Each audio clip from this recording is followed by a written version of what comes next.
Hello, everyone, and welcome to Deconstructing the Dark Passenger podcast, the podcast about all things Dexter. I'm Jean. I'm Victoria. Today, Season 4, Episode 3, Blinded by the Light, which I feel like should have actually been the name of the last episode. But yeah, I saw that. I was like, wait a minute.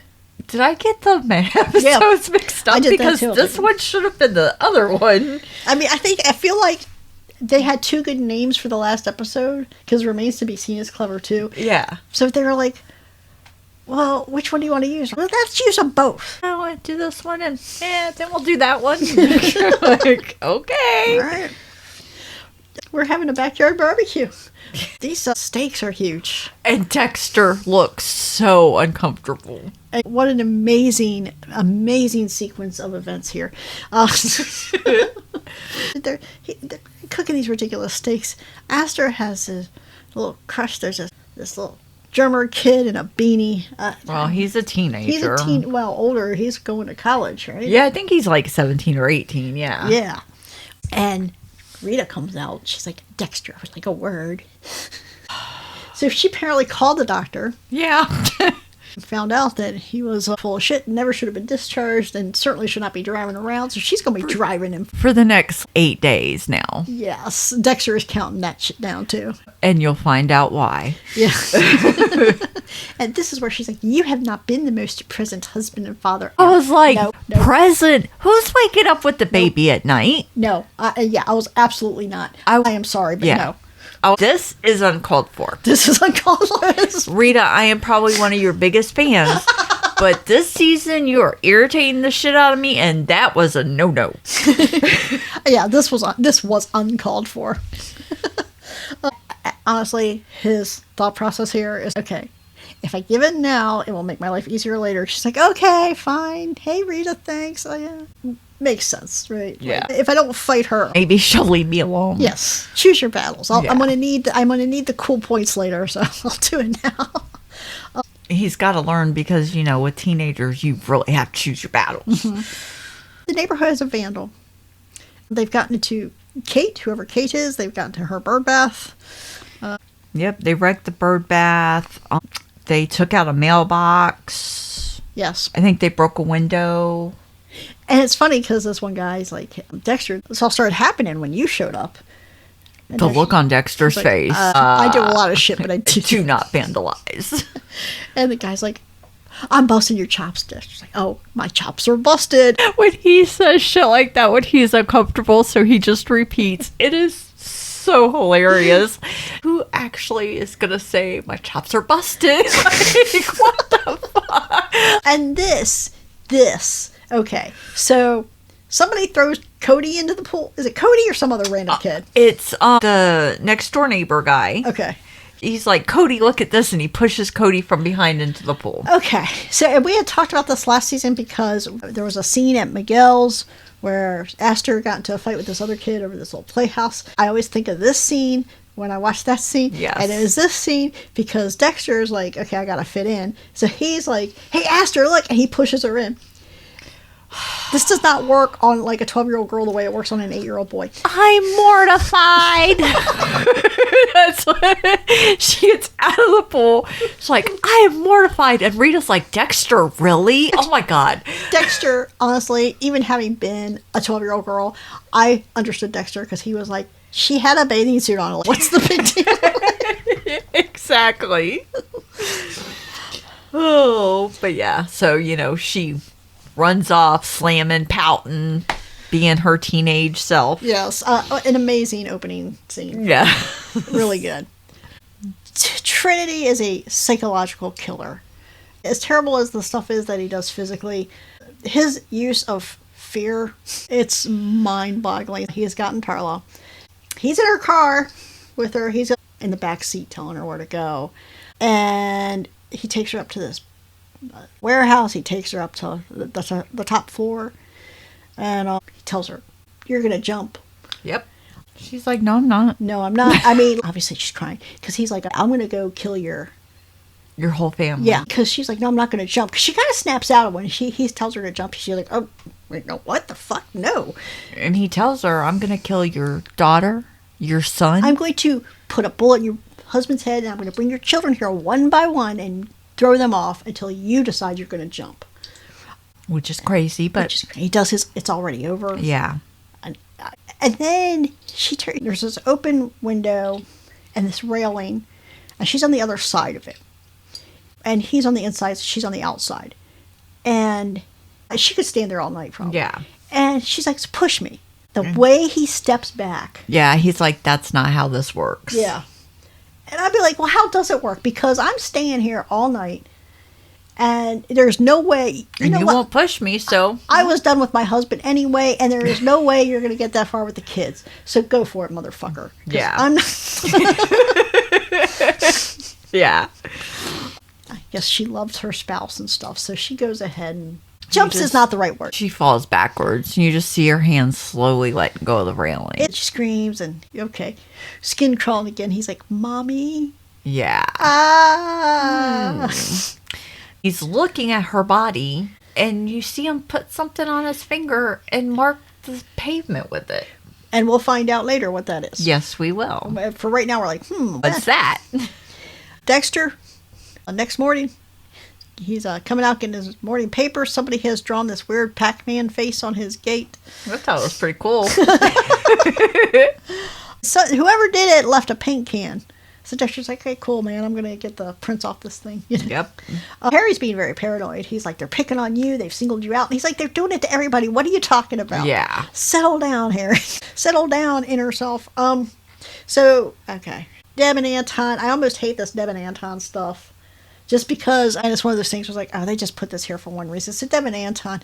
Anton has been doing gigs all over the place. He's been traveling a lot, but he's got a gig in town that's going to be here for like a month. He'll be there every day.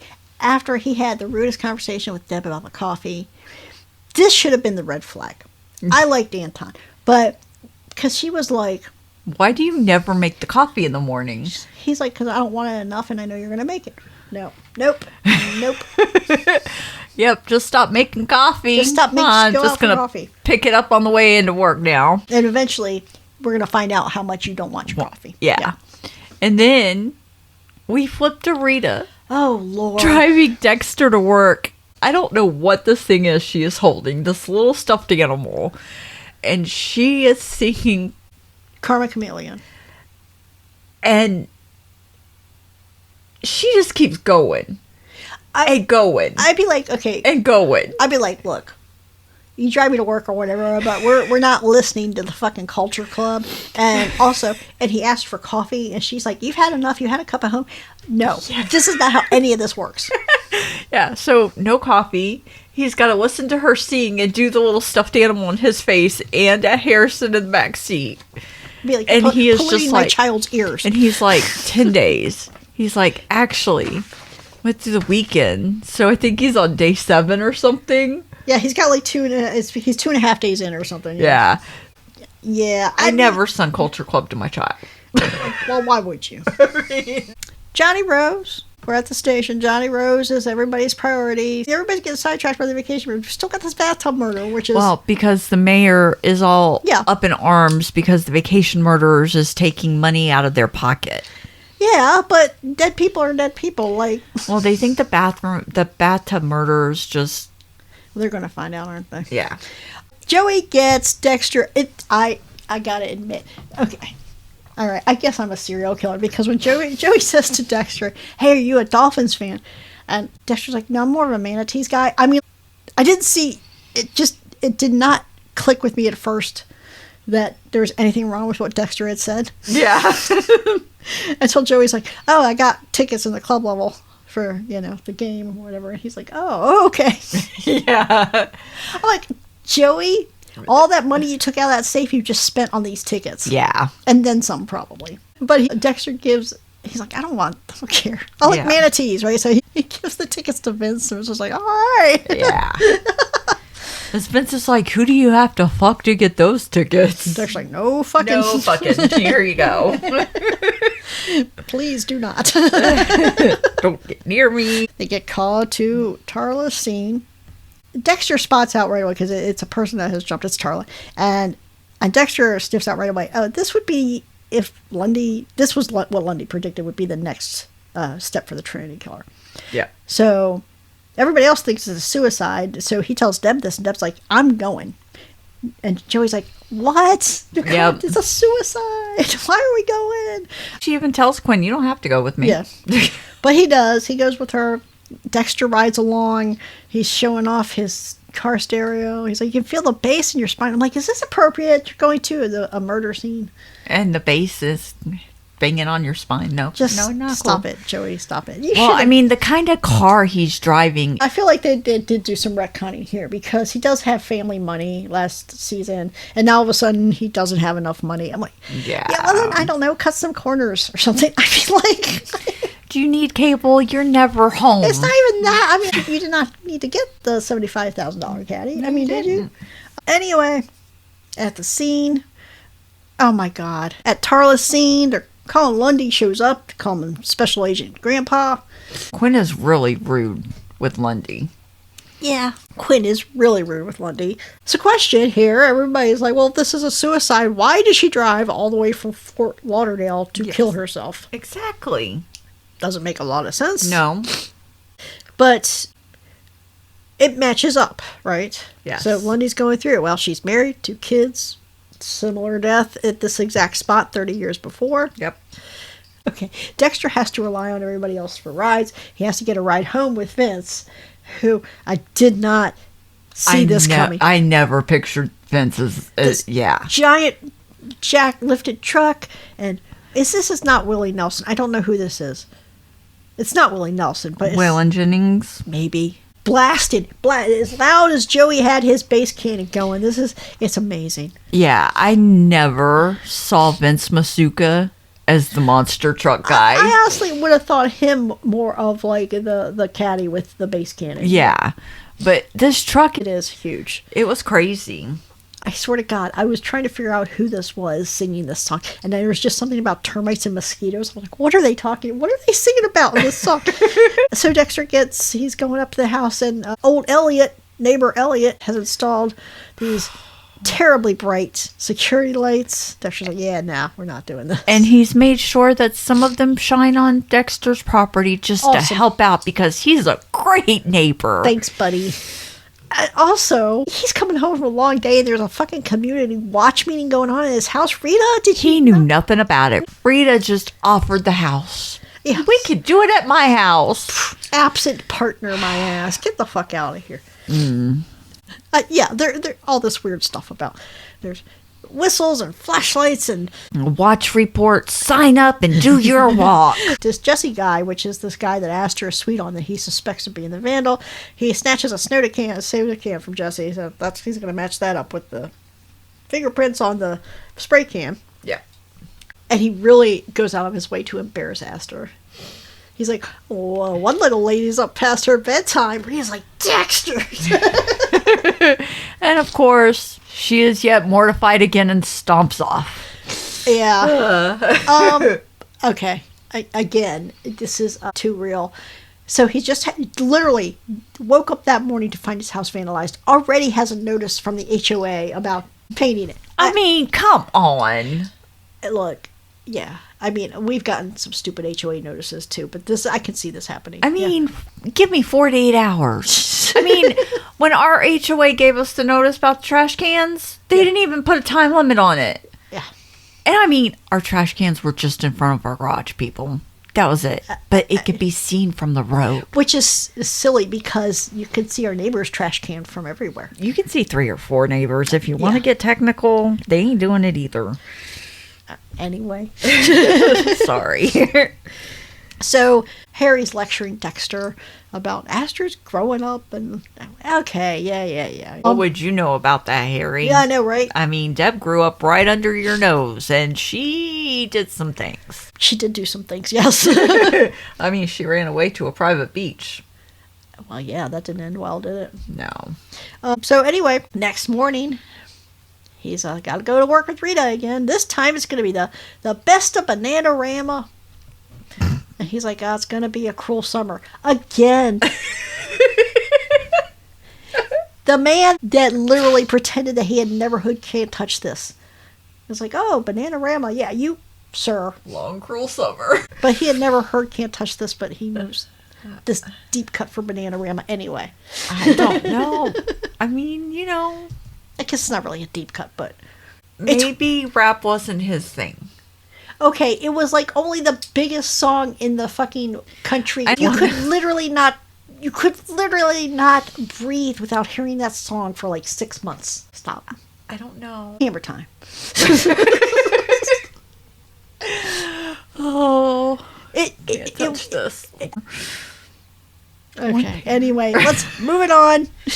Moving on from MC Hammer. At the station, Dexter is using public resources to solve the vandalism case in his neighborhood. The prints on the can do not match. Nope. So what's next, Dex? Yes, it's Tarla again. Tarla matches everything about Lundy's theory. This is where Deb does find out that there was a case just like Tarla's 30 years before at the exact warehouse, and everybody is gaslighting her. Well, maybe it was something else, like, 20 other people died like this. I'm like, but they were all different circumstances. Like, yeah, it was like some of them off the pier and stuff like that. I'm like, no, it's the same warehouse, the same kind of jump, everything. They're connected. All these other people you're trying to interconnect to make her think it's not a case. Yeah.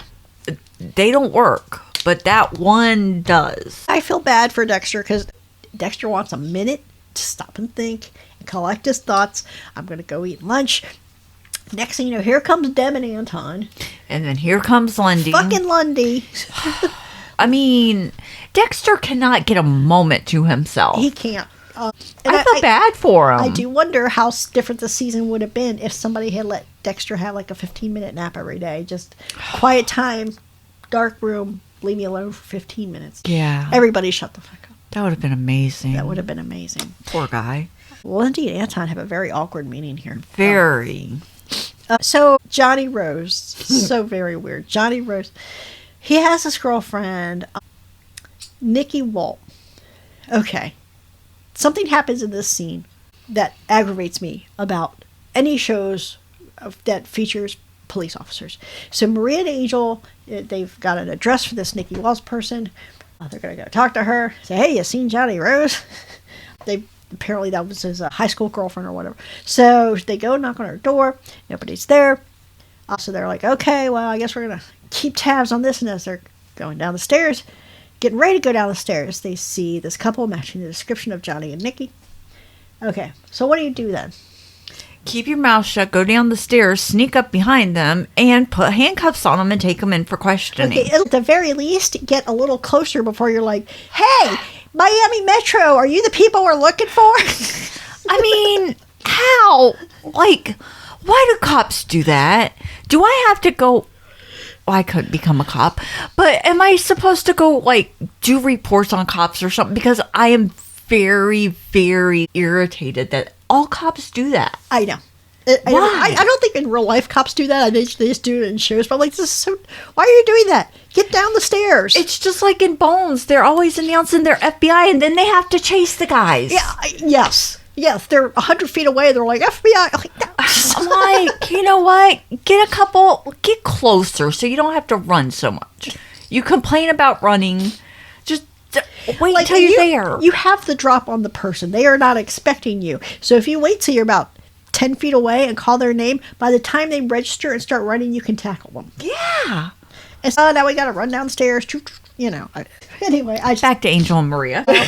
Well, they can't because they got away because Angel and Maria were not on the they up were and up. across the football field. I mean, they're still in their like aura of sexy launch, which is going to be a problem later because it took them too long. It took them too long to get there. So now, why it take you 2 hours to get there? So in the meantime, Dexter he's stalking Jesse. Okay. At night, he's got all black on. See, he's just going to scare him. He caught him being suspicious, right? Why is this kid stalking the neighborhood at night? So he's going to scare him. And as he's getting ready to approach him, the fucking neighborhood watch starts whistling. And they're like, hey, stop, Neighborhood watch just as stupid as the cops. Well, and Dexter... And, they told Dexter, watch and report, never chase. Dexter's like, watch and report, assholes, not watch and chase. Next morning, whose car is this? Is this... I think it's the next door neighbor's car. Okay. So, I think. Again, a couple things going on. Yeah, I thought it was the next door. I thought it was Elliot's car, too. Yeah. So Elliot's car, they have done something where they pushed Elliot's car out into the street. They smashed it up and pushed it out into the street. They managed to run over Cody's bike. Cody's bike would not have been run over. It was not in the neighbor's driveway. So that was Cody's fault. Take care of your things. Okay. Anyway.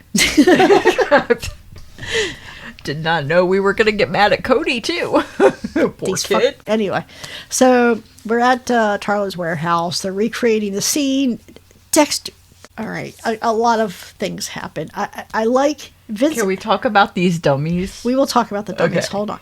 So Vince and Deb have an exchange. And he says, you know what? It must be weird for you with Lundy showing back up. She's like, why would it be weird? You're weird. I just like the delivery. You're weird. Why would it be weird? Yeah. Lundy tells Dexter that the next thing in Trinity's pattern is a man being bludgeoned with a hammer. Yes. Okay. Let's talk about these dummies. Vince made them, so, none of this should seem weird to you, but they're anatomically correct. Okay, I can understand them being, strictly speaking, anatomically correct because you want to get an accurate picture of how a body would fall. A woman's body would fall differently, depending on weight, depending on distribution of fatty tissue, things like that. Okay? Mm-hmm. That's not what we're talking about here. That's not the problem with these dummies. The problem is not that they're anatomically correct. The problem is Vince has dressed them. He has given them short skirts so that when they fall, he can see their panties.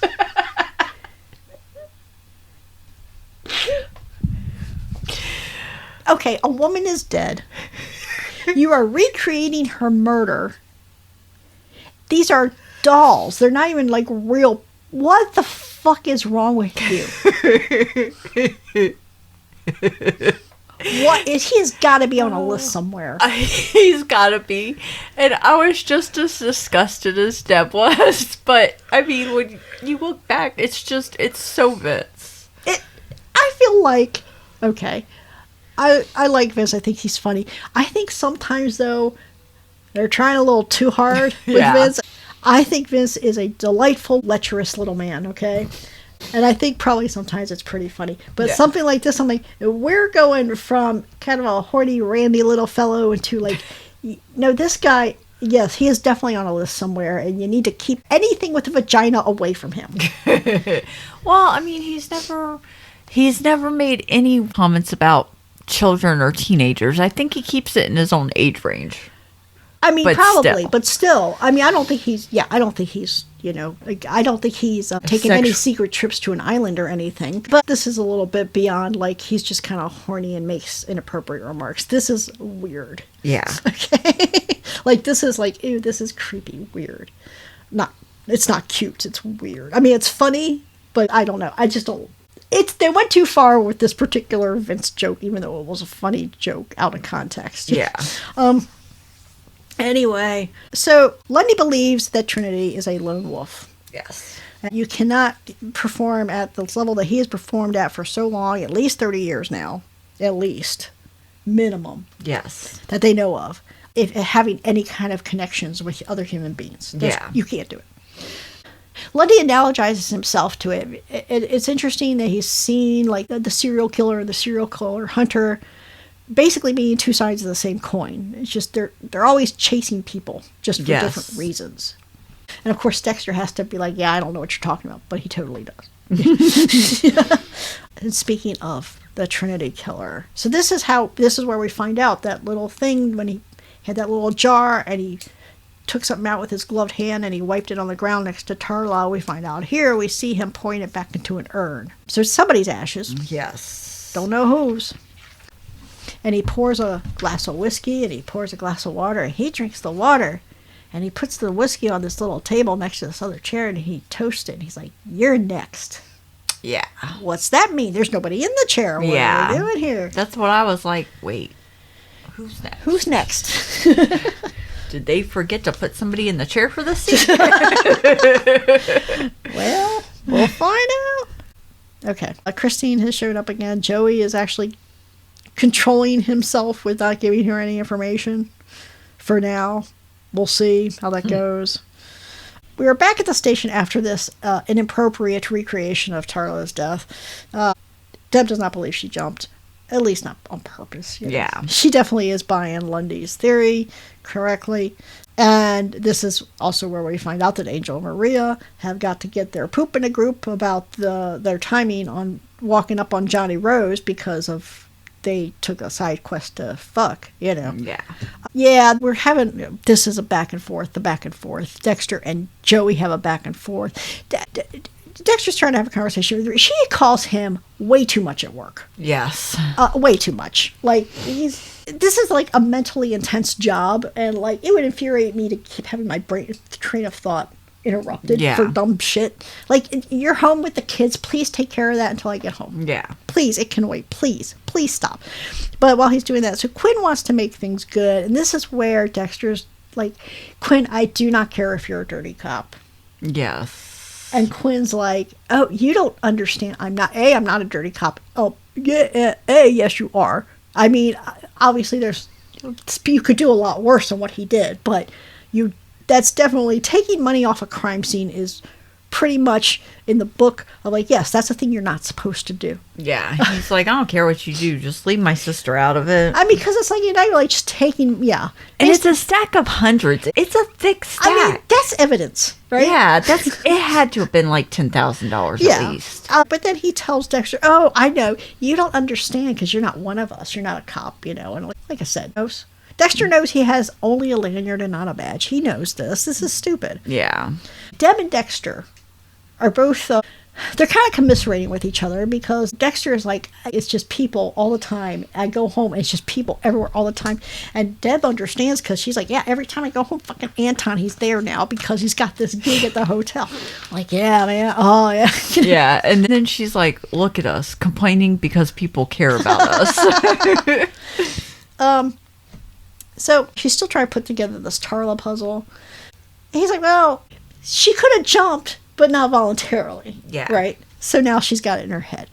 At home, Dexter makes peace with Astor. But he also, you know, Cody, the big emergency with Cody was they stepped on a piece of glass. Did not even require stitches, but now he's hiding under his blanket for it. What the fuck? Yeah, Rita, you're not preparing these children for the world at all. Anyway. I'm sorry, but I was like, he cut his foot. It didn't even need a stitch. Yeah. What is all this? What is all this drama? Why are you calling us and bugging us about this when you could just, you know, just put a Band-Aid on clean it. Put a Band-Aid on it, let him make his little fort in the kitchen and be done. Joey's making fun of Dexter by saying, who names their kid Dexter? I don't know, Joey. Who knows what was fucking going through Laura Moser's head? But it's not Dexter's fault that he's named Dexter. Like, that's a stupid thing to pick on a person about. Yeah. Well, Quinn couldn't find anything else. I mean, he's not as cool as Dokes, so he doesn't, like, you know, Dokes had all sorts of things to pick on Dexter about. Yeah. All right, so we got, okay, Lundy and Debs. They're at this little restaurant. He's going through what he knows about the Trinity killer. I mean, he's been through at least 8 cities that Lundy knows of. Yeah. Miami is the first city he's done a second time. Right. So the question is he starting the cycle over, or is there a reason he's coming to Miami twice? Yeah. Anton is blowing up her phone with these messages. Dexter is stalking Jesse again, and I need to tell you, this particular little flash of Dexter, he's like kind of crouching and watching for Dexter. This was amazing because I was like, it hit me like a ton of bricks. Obviously, I had not seen it before because this is the first time I rewatched the original series after watching Original Sin. But the way he's crouching there and the way they have his face lit, I'm like, I could have believed that was Patrick Gibson for a second. Yeah. Like, it was almost uncanny. Yeah. But anyway, so he goes into Jesse's house. Jesse is in bed. Yeah. It's not Jesse. No. It was Andy. It was Jesse's father, the neighborhood watch guy. Yeah. The one that tried to say, this all started when you moved in, Dexter. Mm-hmm. Asshole. They got some back and forth, but Andy's no match for Dexter. No. Dexter's wearing a hood, so Andy doesn't know it's him. So we knew earlier that Andy had gotten laid off, but he's getting ready to lose his house. And He's lost his wife, and his kid hates him now. So he's lashing out, and Dexter's like, but, okay, still have your kid, even though you think he hates you. So yeah. Maintain whatever you got. Yes. Then he's heading home, and these fucking security lights come on. So he is so enraged by that. So he busts them out, and he turns around, and there's fucking Rita. Like, what are you doing now? Nope. I'm sorry, man. You've lost your moral high ground. He can do whatever he wants because you called him in the middle of his day to tell him that your child cut his foot, but no stitches or anything, so. Yeah, like, what are you thinking? I'm sorry. He's a little over the lights. They're bright. They're on the property. Yeah. Keep them to your damn self. Just stop. Just give the man a break. Please give the man a break. And let him sleep. Let him sleep. Girl, let him sleep.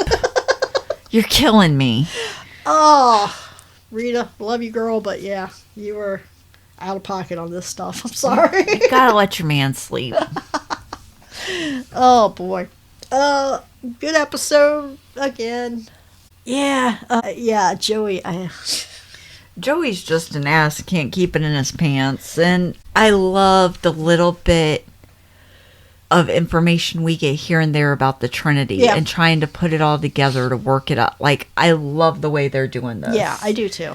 I really like the fact that they're like, oh no, she just jumped, and oh no, she was made to jump. And like, I love how they're bringing it all together, and like, they're just showing like, this happened 30 years ago. This is probably the same thing. Yeah. Come on, people. Like 30 years. Yeah. It's not just a quinky dink. So yeah, I love the way they're laying this out. We always have kills here and there, but there's always that one murderer you're after. And this season, they've done a wonderful job with that. Yeah. We could talk about acting choices, and we could talk about like other parts of the writing. But I think the core storyline here with Trinity, the pacing and all that, again, it's not just about, yes, the performances are great, but it is not just about that. It is about that this season, it finally feels like they took their time, like they did with season 1. They really took their time and thought about how they were going to lay this thing out. Yeah, and it's amazing the way they put little bits and pieces into every episode. They just keep ramping it up, and it just keeps going at every episode. Yeah. So, yeah, another good episode. Yes. And next week we'll be talking about episode 4. Yes. Which is another wild one. Yes. Really. Episode 4 just, yeah. There's something in every episode, really. Yeah, this episode's a rough one. Yeah, it is. So do you have anything else about this episode? No, just when you sit down to watch 4, just beware. Yeah, 4's a rough one. 4's an intense one. Yes. It really is. Yeah. So next week it will be episode 4. In the meantime, check out our other podcasts. Check out the Final Assessment, which is our podcast about the show Evil, and our movie podcast, Outside Food and Drink. For April, we had Ready or Not, The Menu, and Knives Out, and April Fools. Yeah. And then May is Giallo month. June is Vacations from Hell. This is August will be a year that we've been doing the movie podcast. So there's a whole lot of other episodes on the website that you can check out as well. And in the meantime, you can also drop us a line, follow us on our socials. Tell us how you feel, what you think, what you know. What you know. I'd love to hear people's opinions on what the fuck is going on with Joey. Yeah, and after you watch episode 4, let us know how you felt. I have a headache after episode 4. Yeah, so until next week with episode 4. Later. Later.